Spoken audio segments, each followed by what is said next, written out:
हर हर महादेव, जय शिव शंभू। दोस्तों, इस समय आषाढ़ का महीना चल रहा है और सावन महीना शुरू होने में बस कुछ दिन ही शेष बचे हैं।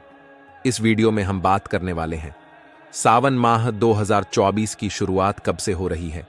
इस साल सावन माह में कितने सोमवार व्रत रखें, जाएंगे रक्षाबंधन कब है, साथ ही जानेंगे सावन माह में कौन सी ऐसी गलतियां हैं जिनको भूल से भी नहीं करना चाहिए, ताकि भोलेनाथ की असीम कृपा हम पर बनी रहे।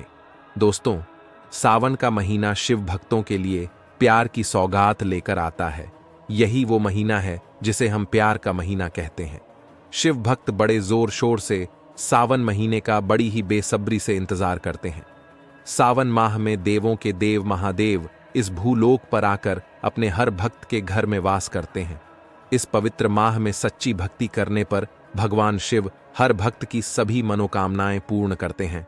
सावन का हर एक दिन गंगा जल की बूंद की तरह बहुत ही पवित्र और शुभ माना जाता है।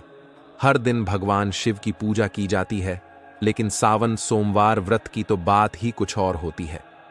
दोस्तों, वीडियो में आगे बढ़ने से पहले आपसे निवेदन करते हैं कि वीडियो को लाइक करके कमेंट बॉक्स में हर हर महादेव जरूर लिख दीजिएगा।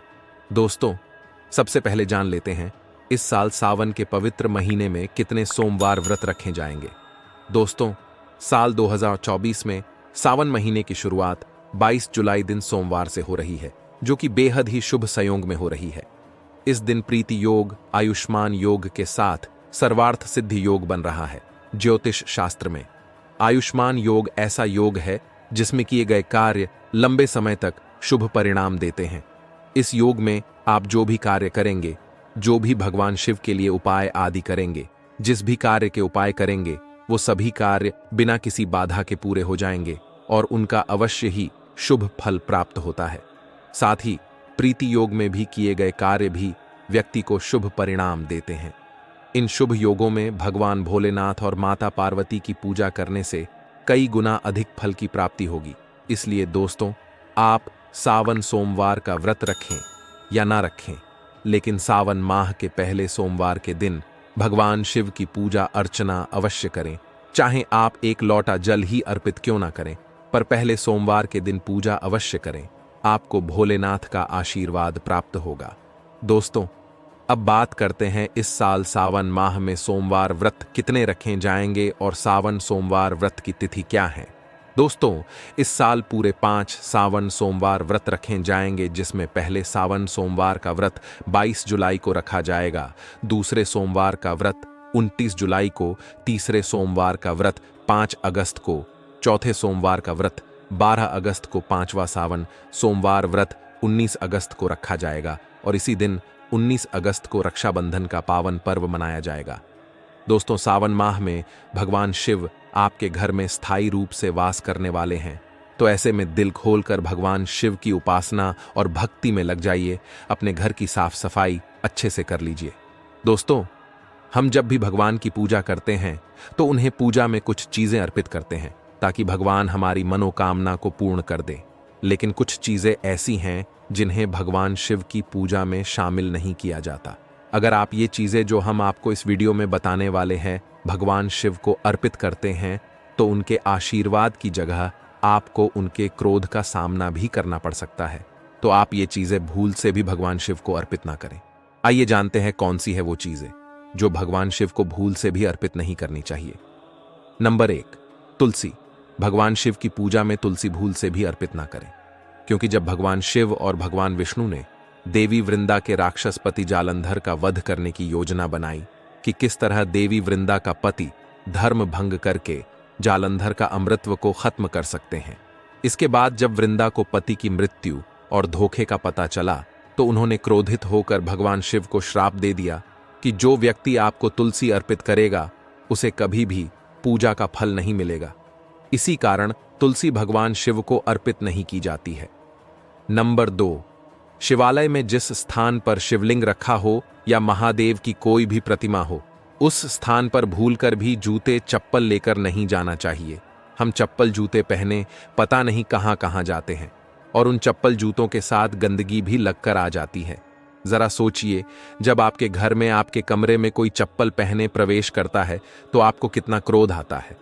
तो इसी कारण महादेव भी आपसे नाराज हो जाते हैं और आपको मिलने वाला फल नष्ट हो जाता है। ऐसे में हमेशा मंदिर में नंगे पांव ही प्रवेश करें, क्योंकि चमड़े की चप्पल हमेशा अशुद्ध रहती है। इससे भगवान हमसे नाराज होते हैं। नंबर 3, अक्सर महिलाओं को मासिक धर्म आ जाता है तो वो पूजा पाठ कर लेती है, जो कि शास्त्रों में वर्जित माना गया है। इस समय महिलाओं को जानकर भी अनजान नहीं बनना चाहिए। अगर आपको मासिक पीड़ा है तो घर के मंदिर में या बाहर के मंदिर में प्रवेश नहीं करना चाहिए। महिलाओं को ऐसी अवस्था में मंदिर या यात्रा में जाना, घर में पूजा पाठ करना, भगवान की प्रतिमा को छूना या तुलसी में पानी भी नहीं डालना चाहिए। इससे तुलसी का पौधा सूख जाता है।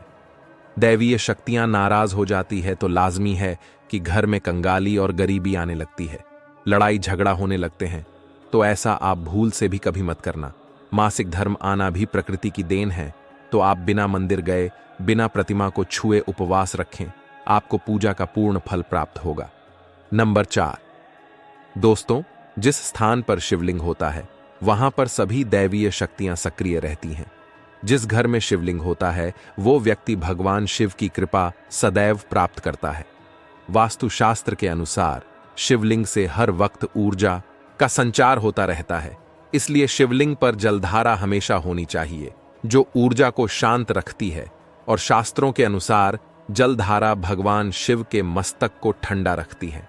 कुछ लोग अपने घर में शिवलिंग तो रख लेते हैं, लेकिन वह कभी हफ्ते में एक बार जल चढ़ाते हैं, जो कि बिल्कुल भी शुभ नहीं माना जाता है। अगर आप जल नहीं चढ़ा सकते तो आप अपने घर पर शिवलिंग कभी स्थापित ना करें। ऐसा गरुड़ पुराण में बताया गया है। इससे घर में मंगल होने की बजाय उल्टा घर में विनाश होता है। नंबर 5, दोस्तों, शास्त्रों में वर्णन मिलता है कि माता तुलसी और भगवान शिव के मध्य वैर माना जाता है। इसी कारण तुलसी गमले में शिवलिंग और गणेश की प्रतिमा को नहीं रखा जाता। कई लोग जाने अनजाने में शिवलिंग को तुलसी में रख देते हैं, जिसके परिणाम घर में संकट और परेशानी आना शुरू हो जाती है। इससे मां तुलसी भी क्रोधित हो जाती है और भगवान शिव भी। वही शिवलिंग पर तुलसी दल भी नहीं चढ़ाना चाहिए। तुलसी पौधे में और शिवलिंग में कुछ दूरी होनी चाहिए। नंबर 6, घर का मंदिर हो या बाहर का मंदिर, किसी भी मंदिर में ऐसे व्यक्ति को प्रवेश नहीं करना चाहिए जिसने स्त्री प्रसंग अर्थात संभोग किया हो, या उसने मांस खाया हो या शराब का सेवन किया हो। अगर आप शारीरिक रूप से गंदे हैं तो मंदिर के आसपास भी ना भटके, घर में बने। मंदिर पर कोई कपड़ा आदि डाल देना चाहिए। जरा आप ही सोचिए कि आप मांस खाकर या स्त्री के साथ शारीरिक संबंध बनाकर भगवान के पास जाएंगे, और क्या वह आपसे प्रसन्न होंगे? बिल्कुल भी नहीं, बल्कि भगवान आपसे क्रोधित हो सकते हैं, आपसे नाराज हो जाएंगे। शास्त्रों में इसे घोर पाप माना गया है। ऐसा कार्य करने वाला व्यक्ति नरक में जाता है। ऐसा दोष मनुष्य की बर्बादी का कारण बनता है, तो ऐसा बिल्कुल ना करें। सावन माह पवित्रता का महीना है, दिल से भक्ति करने वाला महीना है। भगवान शिव की दिल से भक्ति आराधना कीजिए, वो भोले भंडारी हैं, आपकी अवश्य पुकार सुनेंगे। ईश्वर के सामने हमेशा नहा धोकर पवित्र मन ही लेकर जाए, इससे सभी दैवीय शक्ति आपसे प्रसन्न रहती हैं। दोस्तों, अब बात करते हैं सावन माह में भगवान शिव की पूजा में कौन सी ऐसी चीजें हैं जो भूल कर भी नहीं चढ़ानी चाहिए। सावन के महीने में महादेव को ऐसे बेलपत्र कभी मत चढ़ाना, इसे बहुत ही अशुभ माना जाता है। दोस्तों, पौराणिक कथा के अनुसार बेलपत्र चढ़ाने से शिव जी का मस्तक शीतल रहता है। बेलपत्र से भगवान शिव शंकर की पूजा करने से दरिद्रता दूर होती है। व्यक्ति के जीवन में आ रही सभी प्रकार की परेशानी दूर होती है। व्यक्ति सौभाग्यशाली बनता है। इससे प्रभु हनुमान जी भी प्रसन्न हो जाते हैं, क्योंकि वह शिव के ही 11वें रुद्र अवतार है, और इस बात को शायद ही कोई जानता हो। दोस्तों, अब बात करते हैं कि बेलपत्र का उपयोग कैसे करें और इसके लाभ कैसे मिलते हैं। नंबर 1, तीनों लोकों में जितने भी तीर्थ स्थल प्रसिद्ध है, वह सभी तीर्थ स्थल बेलपत्र की मूल भाग में स्थित माने जाते हैं। इस बात को बहुत कम लोग ही जानते हैं। नंबर 2, जो व्यक्ति सावन माह में शिवलिंग की पूजा अर्चना करता है, उसे मृत्यु के पश्चात शिवलोक की प्राप्ति होती है।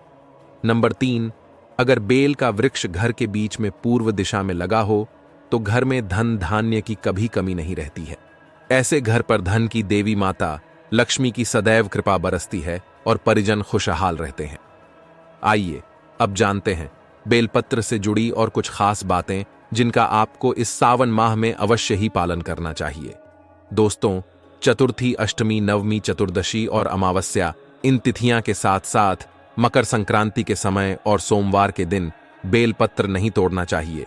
पूजा से एक दिन पहले ही बेलपत्र तोड़कर रख ले। बेलपत्र कभी अशुद्ध नहीं होता। अगर आपको पूजा के लिए नया बेलपत्र नहीं मिल रहा है तो आप शिवालय में किसी दूसरे के चढ़ाए हुए बेलपत्र को स्वच्छ जल से धोकर भगवान शिव को अर्पित कर सकते हैं। बेलपत्र में कम से कम 3 पत्तियां होनी चाहिए।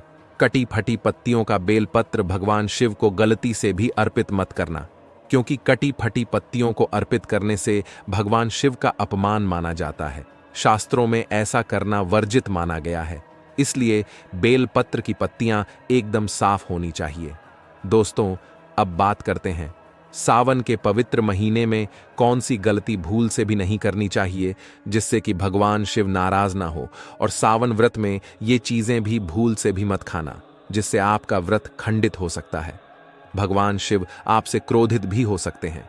आइए जानते हैं कुछ ऐसी गलतियों के बारे में जिन्हें सावन माह में भूल कर भी नहीं करना चाहिए। नंबर 1, सोमवार का व्रत हो या सावन का व्रत, आपको नाशपाती नहीं खाना चाहिए। दरअसल इस फल का नाम नाशपाती यानी नाश करने वाला होता है, इसलिए इस फल को व्रत में नहीं खाना चाहिए।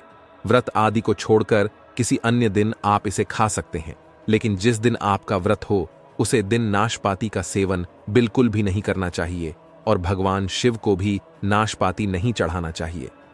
नंबर 2, शास्त्रों में बताया गया है कि व्रतधारी को कभी भी किसी भी व्रत में उधार मांगकर फल आदि नहीं खाना चाहिए। इससे पाप लगता है और व्रत अधूरा रह जाता है। सोमवार का व्रत हो या कोई और व्रत में पड़ोसियों से मांगकर फल वगैरह नहीं खाना चाहिए। व्रत में उधार मांगकर खाने से व्यक्ति को व्रत का पूर्ण फल भी नहीं मिलता। जो आपको व्रत में फल दे रहा है, एक तरह से पुण्य तो उसने कर दिया, इसलिए पुण्य का फल तो उस व्यक्ति को मिल रहा है। ईश्वर की शरण में आने पर व्यक्ति को झूठ नहीं बोलना चाहिए, कर्ज नहीं लेना चाहिए, चुगली आदि नहीं करनी चाहिए, उधार मांग कर भी नहीं खाना चाहिए। अगर व्रत के दौरान आपको कोई अपनी मर्जी से खाने के लिए कुछ देता है तो उसे आप खा सकते हैं, लेकिन व्रत में कम से कम उधार मांगकर फल आदि चीजें नहीं खाना चाहिए।